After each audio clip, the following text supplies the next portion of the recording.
Thank you for participating in this lesson entitled Principles and Theories of Ethics. As healthcare professionals, there are a lot of issues that weigh on us. Maybe we don't agree with them from time to time, but we're going to look at some ways to handle that, some ways to cope. We'll look at two real-life scenarios that have happened, and we'll look at how to address them. So let's get going. These are the learning objectives. Assess factors influencing inappropriate care. Articulate how a nurse should professionally respond to ethical dilemmas. Examine patient rights and facility policy. And relate ethical principles to real-life cases. The first model to look at, and probably the easiest one, is called the moral model, M-O-R-A-L. And this is what it breaks down to. The first one is massaging the dilemma, figuring out what it is, outlining your options, then resolving the dilemma, acting on it, and then looking back to evaluate. As a healthcare professional, you will quickly learn that there's many ways to address an ethical dilemma, but as a nurse, go ahead and identify what the problem is, write it down, identify who has a hand in the decision-making process. So besides the power of attorney, the healthcare interdisciplinary team needs to weigh in on the ethically complex issues to provide their perspective. Next, outline the options available to the patient. I learned early on as a nurse leader that a way to identify a good decision is to list the pros and cons, and then to place more weight or more decision on the best set of advantages and the least number of disadvantages. Next, resolve the dilemma by applying the pertinent ethical principle, such as autonomy, fidelity, non-maleficence, justice. We'll kind of look at those in a bit, but once a decision is made, act. Things are always easier said than done, but acting on the dilemma may involve speaking with the family, speaking with the doctor, or a social worker, whatever you have to do to advocate for the patient. Finally, evaluate the decision that was made and the outcome that ensued. If the outcome was not ideal and the situation allows it, go ahead and start over.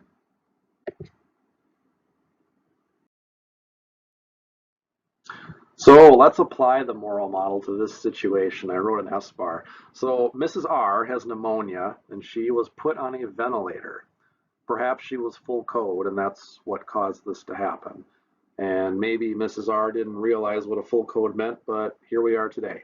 So the family comes in and they see what's going on and they express concerns about the continued ventilator use. They said, well, this isn't mom. This is wasn't what mom would have wanted. This isn't what grandma would have wanted. So the nurse is aware of what's going on and she's thinking about addressing the situation with the physician. But the physician is saying that this is the best thing for the patient. He's saying, well, if this was my grandma, this is what I would be doing. I'd have her on a ventilator. I'd send her to a bigger hospital. We would then go to long-term care to do therapy and rehab. But family's like, oh, I don't think this is what I want. So how can the nurse address the situation using the moral model? Although the physician makes it clear that the prescribed plan of care is exactly how he would treat his own family, it must be made clear that the patients have the right to make their own choices. It's autonomy. If the patient is incapacitated and cannot speak for herself, the assigned power of attorney can be the voice during the decision-making process. The nurse should examine the situation with the power of attorney and communicate those wishes to the interdisciplinary team. The nurse will communicate with the physician that his prescribed plan of care does not match the patient and POA wishes and that other options need to be explored.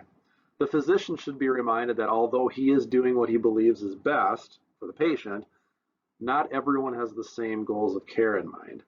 The provider order for life-sustaining treatment, or the POLST, should certainly be examined, and then a meeting with the family, the physician, the interdisciplinary team should be held as soon as possible.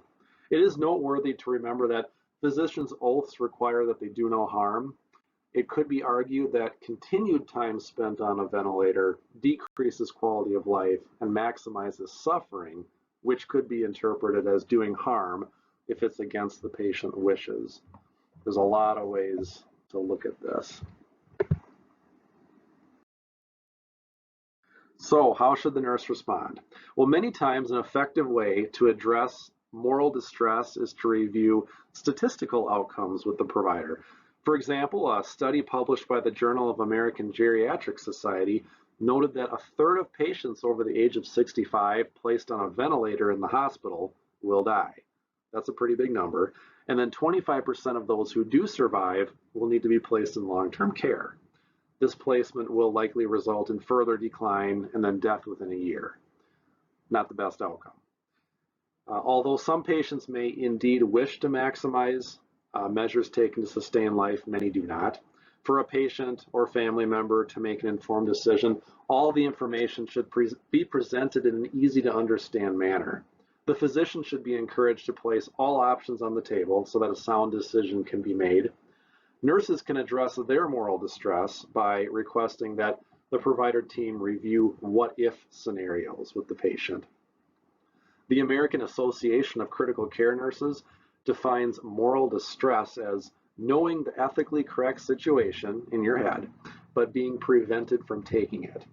They note that recognizing an ethically distressing situation could result in mental and even physical symptoms for the nurse. So when you know something is wrong, you might have a headache, heart palpitations, fatigue, nausea. It really weighs down on you. The first step for the nurse is to identify that it is occurring and then seek help. So you could request a meeting with the ethics committee or the medical director, even your own supervisor, just to really go through it and make sure that the appropriate action is being taken. As I said in the last slide, it is important for nurses to address their moral distress. I picked this picture that you see right here because the doctor and the nurse are talking about care options, and the nurse, that third wheel, is kind of looking into the distance like, gosh, I don't like this, I don't agree with this. And that's okay. You were raised with a particular set of values, and when something goes against that or something doesn't feel right, it's going to trigger a reaction. And that's a good thing because that means you have a conscience, you have a heart, and it's important to address those things. So like I said, escalate the situation if you don't agree with what is being done. You can talk to someone. We're supposed to be a team, an interdisciplinary team. No one person is more important than the other. The next example I want to share is, this is a real one, Mrs. Helga Wangley. I think I said it right. So the situation, this happened back in, I think, 1987 or something, and there was a whole bunch of media coverage, but this 87-year-old woman was hospitalized after tripping on a rug. She then deteriorated in the hospital. She was a full code. She had several cardiac arrests. They kept saving her, and she ended up in a persistent vegetative state. I'm sure after all the CPR episodes, she didn't have oxygen to her brain, so she just really wasn't there. But yet the husband continued to want life support. He just never pulled the plug. And I never really looked into the reason as to why, but people have beliefs. Maybe religion plays into it. So the patient's in a vegetative state. The hospital wanted to remove all life support. So they actually escalated the situation themselves, took it to court, tried to get someone else to be an assigned guardian, but the judge actually threw it out and said, no, the POA is the man, and he can make the decisions. There's a lot of ways to look at that. So with two parties disagreeing on appropriate care, how should the interdisciplinary team respond? What's the ethical conclusion? Honestly, there is no right or wrong answer, but there are certain ethical principles that we can apply to this situation. So let's look at that. So what rights does this case address? There are quite a few. There may be questions about the husband's capacity to make informed decision at his age. I think he was 87 as well. Nonetheless, he is still the patient's decision maker, and assuming he has been presented with all relevant information, he should be able to make an independent, informed decision without coercion. This is considered patient liberty. Self-determination is what gives the husband the ability to make his decision based on the information he accessed. Right to agency refers to one's power to be in command of a situation. The rights of a patient or power of attorney should take precedence, as the patient should have full right to autonomy, and the job of the staff is simply to provide care. So the patient, the POA, if the person can't speak, has the right to life, liberty, independence, self-determination, and agency. And you don't have a right to take that away unless the POA is incapacitated. Let's move on. How do we decide the outcome? Well, an ethics committee is essential. Ethics committees were created in the 70s because more and more complex situations arose, and the medical field is just loaded with that. So now it's required for hospitals. You have to have an ethics committee.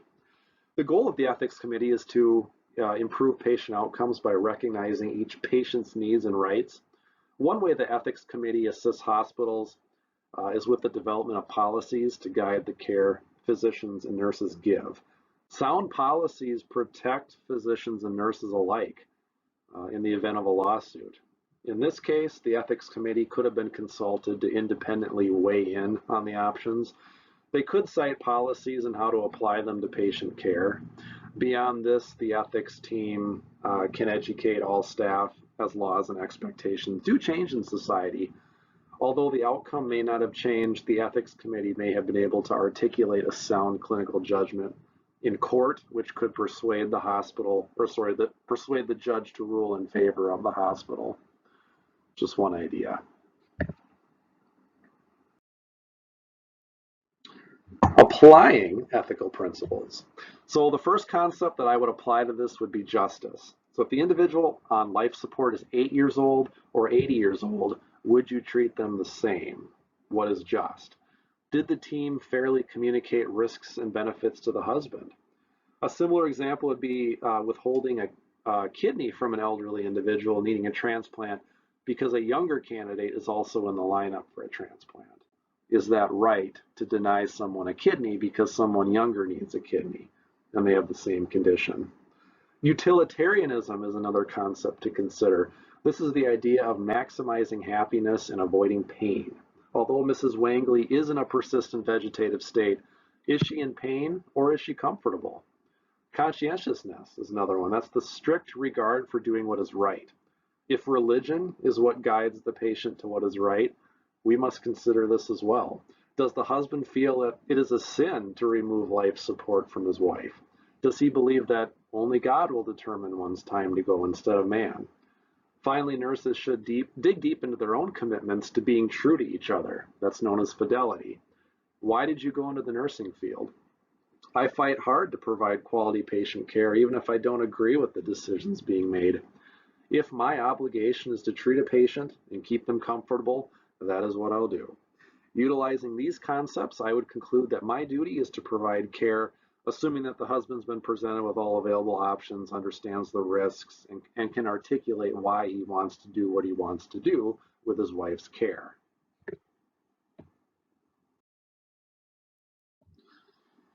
Looking at this from a healthcare policy standpoint, policies and procedures help to streamline a process and make it more efficient. It also outlines a person's duties in each situation. Policies help deliver a clear and concise company response, provide rules for decision making, and assist with delegating and communication. Knowing these benefits, a policy could have been in place to provide annual education to staff members on common ethical dilemmas, and it could have dictated who would have addressed Mrs. Wangley's case and how to streamline a response. Evaluating the need for policy will depend on how much disconnect or confusion there is amongst the team when addressing the issue. A policy in this case could have set the tone on the stance the hospital would take on Mrs. Wangley's issue, and that could help hopefully accelerate the decision making amongst the team and provide the best care. Policy could also dictate that the ethics committee stay informed anytime a patient outcome results in a vegetative state. It's just an example of something that you could do.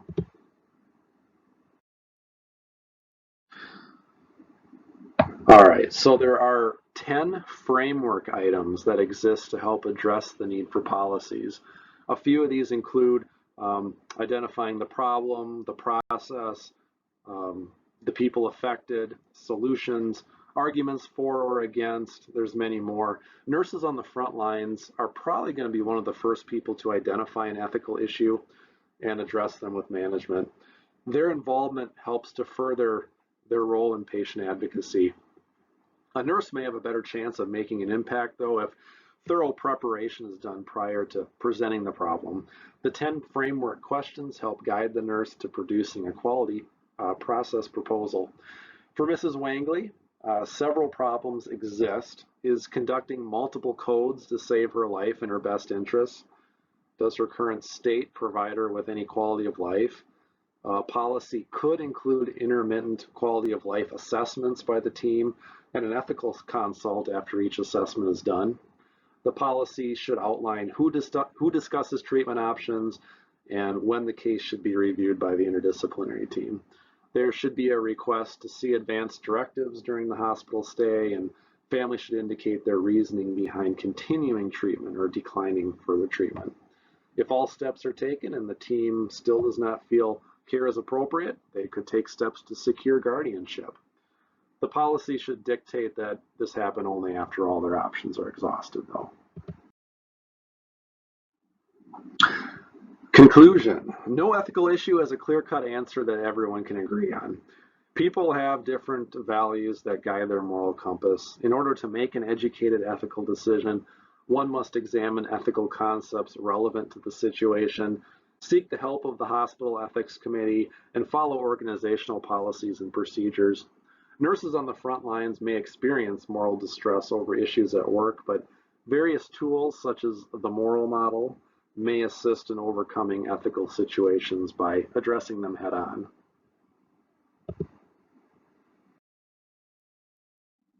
These were the references used to create this presentation. Thanks for tuning in.